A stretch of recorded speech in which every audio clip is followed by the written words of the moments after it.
Bob Williams, a crack user, called me years ago and asked me to interview him. The reason I called you was I felt that the story of crack had to be told in such a way that people would see its effect, its devastating effects on the young people of our communities.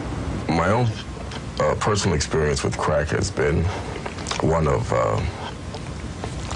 how could I say, complete madness.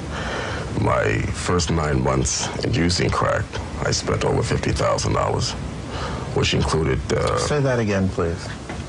My first 9 months of involvement with crack, I've spent over $50,000. $50,000? $50,000. Where did you get this kind of money from?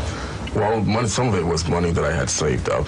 I was currently working as an engineer for a communications firm, earning $35,000 a year. I would spend my entire paycheck in one night on crack. So after my pay was gone, I would go to the bank and I started to deplete my savings. Who turned you on to crack? An old girlfriend of mine, one evening, had invited me to take a ride with her. And we did so, and she bought some crack. And we went back to her place, and she began to smoke and asked me if I wanted to try it. So at first I was a little bit reluctant, but then I said, all right, well, I'll give it a try. And my very first night, I believe I spent $60. The next morning, I was at the bank's door before it opened, and I spent another $400. Tell me what it was like, that first blast. It's unlike anything I've ever experienced in my life. It's really, there's not even any words really to describe it. It's a feeling so intense and so pleasurable that I've seen it cause people to spend their last penny. I've seen people spend their rent money, their food money, their everything. You mean from that first time you were gone? Yes. That first hit, to me, was so immense and so unlike anything I'd ever had in my life that I just had to try it again. Had you ever had any involvement with drugs leading up to then? Well, having lived in California for a few years and having been with the Hollywood set, I had tried cocaine on occasion. And crack is something that will cause you to put cocaine down. Crack it's so much more of a high to it, so much more of a rush that most people who start using crack usually stop sniffing cocaine. You make a big distinction between crack and cocaine, don't you? So to speak. They're really the same drug, but it's how it's administered. Cocaine being sniffed and entering the blood system through the nasal and mucous membranes of the nose. Crack is smoked, inhaled into the lungs, and therefore in 5 to 10 seconds causes an immense rush to the head. You say the Hollywood set. Without naming names, what kind of scene did you get into out there? Well, I attended parties in Hollywood where cocaine was passed around in bowls like they were hors d'oeuvres. They were all kinds of different brands of marijuana, reefers, whatever you want to call them, in 5-pound cigar boxes. And it was just like you were at a party, but the hors d'oeuvres were drugs. These are actors and actresses? Yes. Names? Some named people? Some named people. Some top-rated shows. And you just dived right into this whole set? Well, not really. I just kind of eased into it. And once you do, you know, it was the in thing to do. And all of Hollywood was ablaze with it. So if you didn't, you were more of an outcast, I guess, than if you did. And then you came back east. I came back east. Still hadn't heard about crack yet. Still hadn't heard about crack yet. I think Richard Pryor's experience was really opened up a lot of people's eyes to what freebasing was all about. And crack is more so a marketing technique by the pushers. They package it pretty well these days, and it makes it a little bit more appealing. But it's basically the same thing. And so you say that after that first night of $60, you went back to the bank the next morning, got the next morning, spent another $400. And my checking account was consistently overdrawn. I would go to the cash machine and take out my maximum for the day. And I would go to the bank and cash a check against money that the bank thought I still had. And my account was constantly overdrawn, and it stayed that way. I'm self-employed now. because I've been unable to hold a job. I recently had a job that was paying me $33,000 a year, and it lasted 2 weeks. My first 2 weeks. Wait a minute. Tell me what happened with this job. Well, I reported to work on Monday.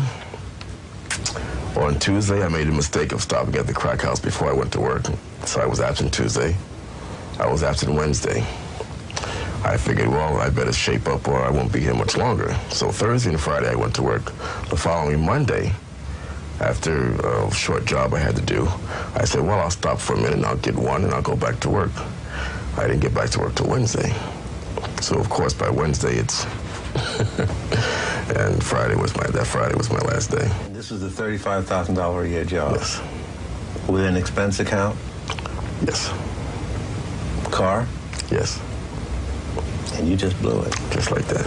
How do you feel about that? Well, I have a portable skill which I could go out tomorrow and get another job if I wanted to. I feel bad about it. Well, I'm into electronics and telecommunications, and I've been in the telecommunications industry about 9 years now. So when I'm not working full-time for an employer, I work for myself, doing consulting and other jobs, installation. What specific skill do you have in telecommunications? What do you do? Well, I'm trained as what they call a switchman. I oversee telephone company electric offices, well, switching systems. When you pick up your telephone and make a phone call, it goes to a central office at the phone company. Well, that piece of equipment at the phone company that does all the switching of these telephone calls is which I maintain. The person who tries to work and maintain themselves with a situation such as crack, the two just don't mix. It's like water and oil. Am I to conclude that you're finished with it? No, don't conclude that. I probably now, on the average, spend $100 a day. It's about 2 o'clock now. Have you had any today? Not yet. Not yet. But you can believe when I leave here, it's probably be my next stop. Now, you're a well-educated man. You have some experience in engineering. Yes. You have earning power, obviously. Right.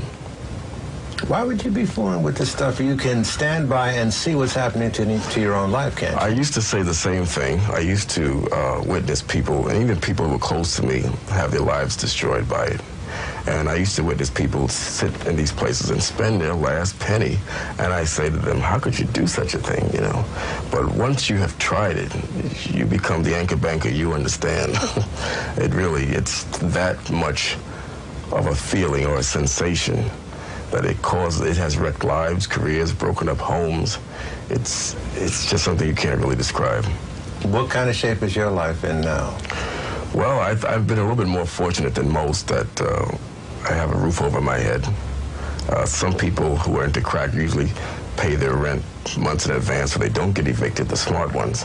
Because believe me, brother, if whatever money you have in your pocket you walk in there with, you're not going to walk out with it. So how much do you have on you now? A little over $200. And you're going to blow all of that? In about an hour and a half. What's the most you've used in a day? The most I ever spent was $1,300 in 6 hours. $1,300? $1,300 in 6 hours.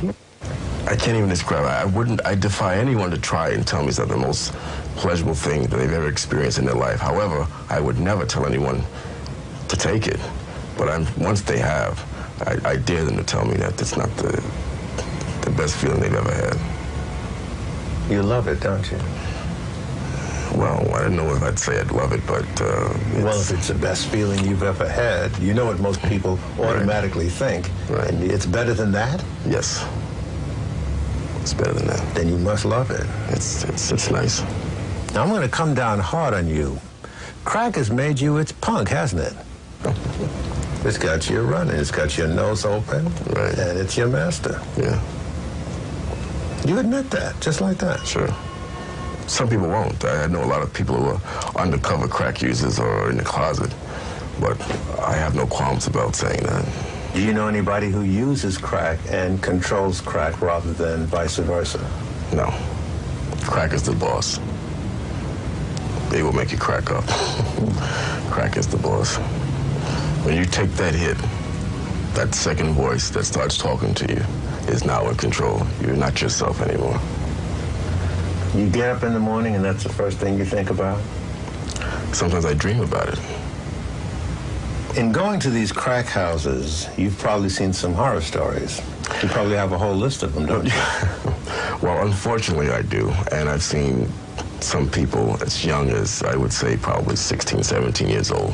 I have been in a crack house on occasion where a young girl came in with her father, and she couldn't have been no more than 16, 17 years old.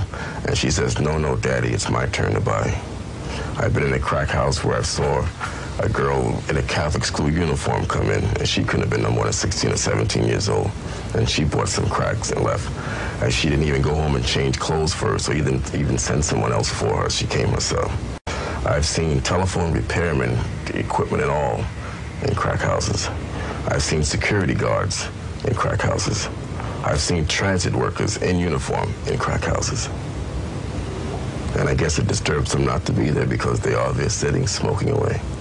I've seen people come from New Jersey, go to a crack house, gas tank on empty, and can't even get home. I've seen people go to lunch and never go back to work.